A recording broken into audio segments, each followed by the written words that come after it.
মাননীয় প্রধানমন্ত্রীর পরিবারকে জড়িয়ে যারা অশ্লীল আচরণ করেছে, উনি এখনো বিচার চান নাই। আমি তার পক্ষে তাদের বিচার চাই।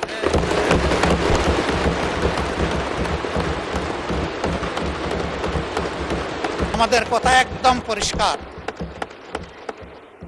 ফ্যাসিস্ট আমলে যতগুলো অপরাধ সংগঠিত হয়েছে, যতগুলো খুন হয়েছে, গুম হয়েছে,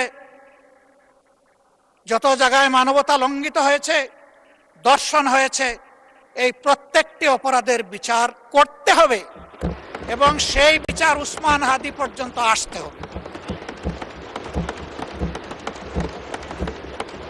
মাননীয় স্পিকার, কিন্তু বিচারের দিকে তাকিয়ে আমরা কিছুই বুঝতে পারছি না। বিচারের অঙ্গনে কি সবুজ পতাকা উঠছে, না লাল পতাকা উঠছে, না কালো পতাকা উঠছে, বুঝতে পারছি না। আমরা একটা সবুজ পতাকা দেখতে চাই। ওখান থেকে বলা হবে জাতিকে আমরা হতাশ করব না, জাতির প্রত্যাশার আলোকে মজলুমের পাওনা তার কাছে পৌঁছে দেব। না হলে শহীদরা, শহীদদের আত্মা, তাদের আপনজন, গুমের শিকার লোকগুলো তাদের আপনজন, দর্শনের শিকার হয়ে যে মা কেঁদেছে, যার চোখের পানিতে হয়তো একটা নালা নদী তৈরি হয়ে গেছে, তাদের আত্মা আমাদেরকে অভিশাপ দেবে। এই অভিশাপের ভার এই পার্লামেন্টের বহন করা ঠিক হবে না। মাননীয় বিরোধী দলের নেতা, আর কতক্ষণ সময় লাগবে? আপনি যতক্ষণ দিবেন। না, আপনার কতক্ষণ লাগবে? আপনি সারা রাত দিলে আমি রাজি আছি, 2.5 ঘন্টা দিলে রাজি আছি, 4 ঘন্টা দিলেও রাজি আছি। এটা আমার পাওনা। আপনি বলবেন সবাই পাইছে আধা ঘন্টা 20 মিনিট, আপনি একটা যৌক্তিক সময় নিন। আমি একটা যুক্তি দিয়ে যৌক্তিক সময় নিচ্ছি। যখন কার্য উপদেষ্টা কমিটির বৈঠকে 42 ঘন্টা সময় নির্ধারণ করা হয়েছিল এটার জন্য, তখন আমি বলেছিলাম যে এটা 50 ঘন্টা করেন। এইটা নিয়ে আমাকে 2 বার খোঁটা দিয়েছেন আমার সম্মানিত একজন সংসদ সদস্য এবং তার সূত্র ধরে আরো কয়েকজন। খোঁটাটাই যখন খাইলাম মাননীয় স্পিকার, তখন পুরা সময়টাকে আমার পাওনা নয়? কথা চান, সেই দিক থেকে আপনি বিবেচনা করেছেন, আপনাকে ধন্যবাদ মাননীয় স্পিকার। তা আমি এত চাইবো না, 4 ঘন্টাও চাইবো না, কমপক্ষে 2.5 ঘন্টাও চাইবো না। আমি শেষ করে দিচ্ছি, আমি সেই দিকে আগাচ্ছি। আমার বক্তব্যে যদি কোনো ধৈর্যচ্যুতি ঘটে আমি মাপ চেয়ে নিচ্ছি। মাননীয় স্পিকার, এই বাংলাদেশটাকে আমরা সবাই বলি যে আসেন ঐক্যবদ্ধভাবে এগিয়েছে। তো ঐক্যবদ্ধভাবে এগিয়ে যেতে হলে আসলে মানসিকতায় আমাদের সবার পরিবর্তন আনতে হবে।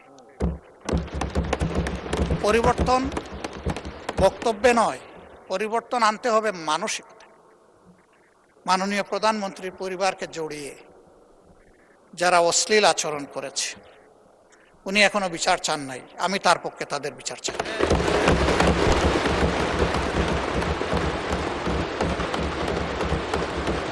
ওনার মেয়ে, আল্লাহ তাআলা আমাকেও 2টা মেয়ে সন্তান দান করেছেন, আমার মেয়ে। ওনার মেয়ের সম্মান মানে আমার মেয়েরও সম্মান, মানে আমাদের মেয়েরও সম্মান।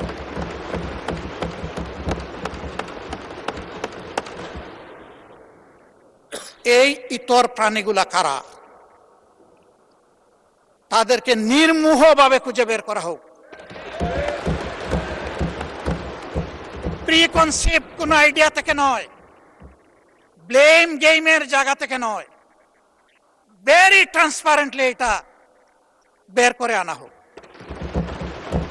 আমার নিজের দুঃখের কথা নাই বললাম, একটা মানুষ বয়স হওয়া পর্যন্ত সব সময় গায়ে কাপড় রাখার চেষ্টা করেছি। মা বাপ যেটুকু পেরেছেন, আমি এখন যেটুকু পারি সামর্থ্যের আলোকে। তো আমার যে কতবার কাপড় চোপড় খুলে ফেলে, নিজেরটা আমি কারে বলব? মাননীয় স্পিকার, কি শিখাচ্ছি, কাদেরকে প্রশ্রয় দিচ্ছি? মনে রাখবেন, আমাদের কেউ যদি এদেরকে প্রশ্রয় দেয়, একদিন এরা আমাদেরও কাপড় নিয়ে টান দেবে। নোংরা ধারা বন্ধ হওয়া উচিত। এর অস্ত্র সরকারের হাতে, আমরা সরকারকে পূর্ণ সহযোগিতা করব। সকল টেকনোলজি কাজে লাগিয়ে প্রথমত বলবো যে এই নোংরামি বন্ধ করার পথ বাহির করুন, গোলটা ফিল্টার করে আউট করুন।